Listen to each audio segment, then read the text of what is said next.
여러분 안녕하십니까? 뉴스투데이 강원입니다. 강원 동해안 해수욕장이 어제 대부분 문을 닫았습니다. 해수욕장 폐장일인데도 무더운 날씨에 많은 피서객들이 물놀이를 즐겼습니다. 조규환 기자가 전해드립니다. 수상 레저보트와 연결된 패러글라이딩이 바다 위를 시원스럽게 비행합니다. 건장한 청년들은 다이빙을 즐기고 가족과 연인, 친구들은 튜브를 타고 물장구를 치며 무더위를 잊습니다. 아쉬움 크죠. 애 데리고 더 놀 수 있으면 좋을 텐데 개장 마지막이고 날씨도 이제 따뜻하긴 한데 물이 차가워질 것 같아서 좀 많이 아쉽습니다. 애가 물속에 들어오면 너무너무 좋아해요. 지금 강원 동해안 해수욕장이 대부분 문을 닫았습니다. 지난 6월 말부터 순차적으로 개장한 해수욕장 83곳 가운데 속초와 양양 지역 21곳만 오는 24일까지 운영됩니다. 올해 강원 동해안을 찾은 피서객은 800만 명을 넘어 지난해 730만 명보다 10% 넘게 늘었습니다. 지역별로는 강릉시가 300만 명을 넘겨 가장 많았고 다른 시군도 전부 증가한 것으로 집계됐습니다.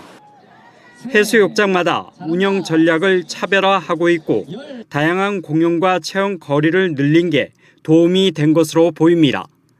특히 어린이들과 가족들이 안전하게 놀 수 있도록 물놀이장을 따로 마련한 곳들이 늘어나 좋은 평가를 받았습니다. 하지만 일부 피서지에서 불친절 민원이 제기되고 일각에서 오징어 물가 등을 두고 바가지 논란이 빚어진 건 아쉬운 대목입니다. 오징어나 같은 경우 이제 표준화된 게 없다면 좀 새로 만들어서 한 마리가 뭐 대충 몇 그램 이내면 작은 거, 그다음 중간 큰 거 이런 정도는 사전에 조금 기준을 만들 필요가 있어요. 여기에다 한철 장사라고 하지만 몇몇 업소들이 턱없이 비싼 요금을 받으면서 비판이 제기된 것도 개선할 과제로 남았습니다. 한편 강원 동해안 시군들은 직접 관리하는 해수욕장 등지엔 폐장 이후에도 수상안전요원을 연장 배치해 물놀이 사고에 대비하기로 했습니다. MBC 뉴스 조규환입니다. 지난 2023년 첫 선을 보인 원주 만두축제가 올해로 3년 차를 맞습니다. 그동안 축제를 두고 의견이 분분했는데요. 올해 축제는 어떻게 달라지는지, 개선점은 무엇인지 살펴봤습니다. 윤하은 기자입니다. 원주 문화의 거리를 따라 길게 늘어선 하얀 텐트들. 모두 만두를 파는 가게입니다. 모양도 색도, 속재료도 조리법도 다양한 만두가 눈길을 사로잡고 찜통에서 모락모락 피어나는 김, 고소한 냄새까지 어우러져 발걸음을 멈추게 합니다. 지난해 열린 원주 만두축제 모습입니다. 전통시장 활성화 차원에서 시작된 축제가 입소문을 타면서 매년 외연을 키워가고 있습니다. 3년 차를 맞는 올해 원주 만두축제는 원주문화재단이 운영하며 보다 내실 있게 꾸며집니다. 축제 장소가 중앙로 전통시장, 문화의 거리에서 원일로까지 넓어지고 읍면동 만두빚기, 만두덕후 서포터즈 등 참여 프로그램도 늘어납니다. 축제 엠블럼과 캐릭터를 개발하고 주제곡도 만들어 적극 홍보에 나서고 있습니다. 성장 가능성이 높은 젊은 축제로서 대한민국 음식 문화를 선도하는 원년으로 글로벌 축제로 가는 방향성을 구축하도록 하겠습니다. 해결해야 할 과제도 있습니다. 해마다 지적되는 방문객 부풀리기 논란. 원주시는 1회 만두축제에 이틀 동안 20만 명, 지난해 2회 축제 사흘 동안 50만 명이 다녀갔다고 분석했습니다. 주 출입구에 방문객 계측기를 설치해 지나간 사람을 세는 방식이다 보니 축제 방문객인지 단순 행인인지 부정확할 수밖에 없습니다. 이를 토대로 경제효과까지 분석하다 보니 전체적으로 과대평가 논란이 끊이지 않고 있습니다. 원주시가 발표한 방문객 수치가 정말 맞다면 압사사고 예방에 나서야 할 정도인데 정부의 지자체 맞춤 인파관리 지원 시스템 구축 사업에는 지원도 하지 않고 있습니다. 문화의 거리에 그만큼의 사람이 들어갈 수 있다라고 누구도 생각하지 않습니다. 그러니까 기본적으로 원주 시민들이 납득할 수 있는 그런 축제를 만들어야 되고요. 정확한 데이터를 내고 정확한 그 축제를 통한 경제 이익들을 밝혀내야 된다라고 저는 생각합니다. 원주문화재단은 올해부터 통신사에 의뢰해 방문객 수를 집계해 공신력을 높이고 관광객 동선을 조절해 혼잡도를 낮추겠다는 계획입니다. 만두 축제가 그동안의 논란을 불식시키고 원주 시민 누구나 인정하는 지역 대표 축제로 자리매김할 수 있을지 올해 축제의 성패에 관심이 집중되고 있습니다. MBC 뉴스 윤하은입니다. 스텔스는 마치 투명 망토를 두른 것처럼 적의 레이더 등에 잡히지 않도록 하는 군사 전략 기술인데요. 해외 기술의 도입조차 쉽지 않아 국산화가 시급했는데 국내 연구진이 설계부터 제작, 성능 점검 장비까지 개발하는 데 성공했습니다. 박선진 기자가 취재했습니다.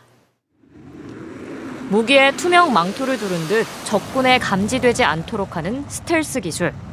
전투기 앞부분에 달려 눈 역할을 하는 레이더를 보호하는 덮개인 레이돔은 이 기술을 구현하는 핵심 장비입니다. 전자파로 탐지 대상의 방향과 거리 등을 파악하는 레이더를 비와 눈 등 외부 환경으로부터 보호하는 건 물론 적군을 향해 쏜 전자파는 잘 통과시키고 상대가 쏜 전자파는 흡수하거나 분산시켜 적 레이더에 탐지되지 않도록 하기 때문입니다. 국내 연구진이 이런 레이돔 제작 전 주기를 순수 기술로 구현하는 데 성공했습니다. 특정 주파수만 걸러내는 필터를 설계하는 소프트웨어 개발에 이어 인공지능과 방대한 계산이 가능한 방식을 도입해 설계 속도도 50배 이상 높였습니다. 기존 상용 소프트웨어 대비 50배 이상 빠른 우수한 성과를 얻을 수 있으며 이는 기존에 1년 걸리는 설계를 단 일주일 만에 할 수 있는 우수한 성과라고 생각합니다. 개발한 레이돔의 성능을 자체 점검하는 평가 장비까지 만들었습니다. AI를 활용해 전자파 측정 지점 개수를 최소화한 덕에 기존 평가 장비보다 5배 이상 빠른 측정이 가능합니다.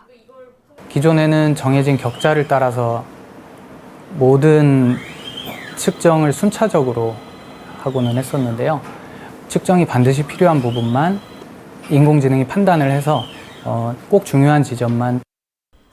기술 특허 출원과 국내 기업의 기술 이전까지 마친 연구팀은 선박과 전차 등 다양한 무기에 적용해 실제 군에서 활용될 수 있도록 연구를 이어갈 계획입니다. MBC 뉴스 박선진입니다.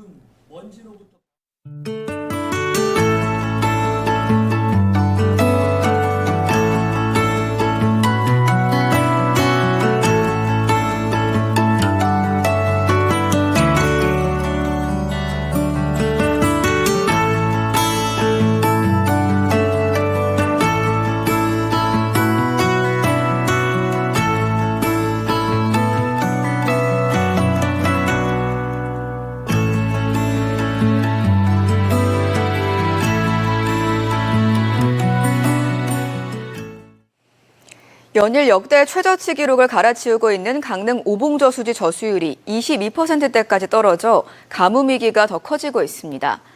한국농어촌공사에 따르면 어제 기준 오봉저수지의 저수율은 22.9%로 전날보다 0.5%포인트 낮아졌습니다. 기상청 중기예보에 따르면 이달 말까지 영동 지방에는 별다른 비 소식이 없는 데다 오늘부터 4일간 농업용수를 내려보내야 해 이달 말쯤이면 오봉저수지 저수율이 15% 선까지 하락할 가능성도 제기되고 있습니다.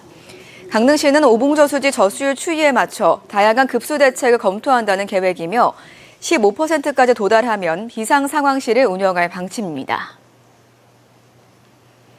강원도와 시군 공공기관들이 오늘부터 21일까지 나흘 동안 을지연습을 실시합니다.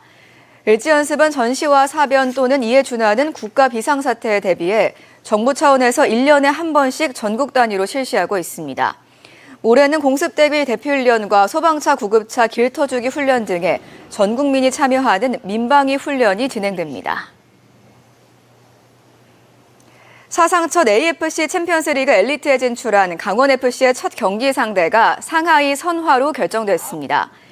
2025-2026 ACL이 동아시아조에 속한 강원FC는 다음 달 16일 춘천홈에서 상하이 선화와 개막전에 이어 같은 달 30일 청두 룽청FC와의 원정 경기를 치르게 됩니다. 10월 22일에는 일본의 강호, 비셀 고베를 춘천홈에서 맞이하고 11월 4일 산프레체 히로시마 원정, 11월 25일엔 마치다 젤비아와의 홈경기가 예정됐습니다. 강원은 12월 9일 태국 부리람 유나이티드 원정 경기를 치르고 새해 2월에는 11일에 상하이 포트 FC와 홈경기, 18일엔 멜버른 시티와의 원정 경기를 치릅니다. 춘천의 한 아파트 입주자 대표회 회장이 관리소장 업무를 겸직하며 관리비를 횡령한 혐의로 징역형의 집행유예를 선고받았습니다. 춘천지법은 업무상 횡령과 배임 혐의로 기소된 58살 여성에게 징역 6개월에 집행유예 1년, 사회봉사 120시간을 명령했습니다.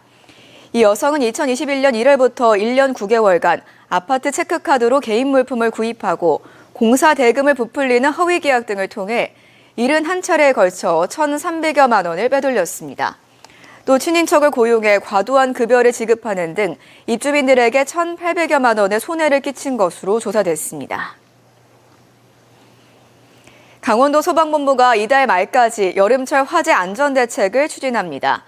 화재 안전대책 기간은 숙박시설과 공장, 창고시설 등 화재 취약시설 778곳을 대상으로 화재 안전조사를 실시하고 발견된 불량 사항을 개선하도록 조치했습니다. 강원 뉴스 마칩니다. 고맙습니다.